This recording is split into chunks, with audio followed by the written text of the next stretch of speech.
The country recently received a $10 billion loan from the African Development Bank to fund its budget deficit.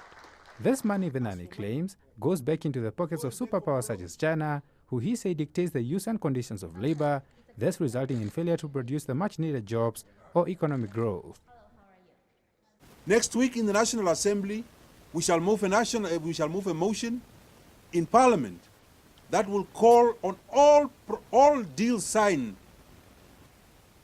anywhere in the world, and especially with China, with particular emphasis with China, that they are made available to the members of Parliament so that we look at the finer details of those loans that we are taking. The economy can only be kick-started by a multi-sectoral approach. You need the private sector, you need politicians, you need the employer federation, you need the labor. All these forces must come together. Therefore, PDM is calling for an economic summit. Don't spend the 10 billion that you went and borrow on your own. It's going to become an epic failure that we know.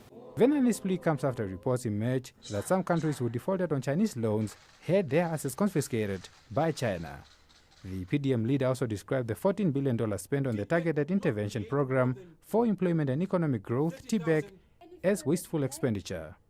He referred to TBEC, which the government introduced during the former President Hifikepunye Pohamba's administration to grow the economy and create jobs, as a perfect example of how Chinese companies benefited from the detriment of the Namibian economy.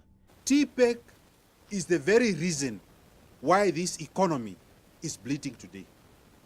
It is bleeding because all our biggest procurement went to Chinese. They brought their materials, they brought their labor, they took the money, and there was no economic trickling down effect on the economy. That is why TBEC is bleeding the economy.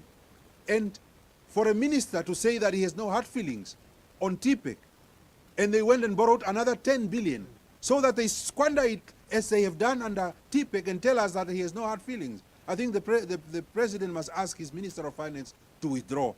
Kaipa Herekanji, NBC News, Windhoek.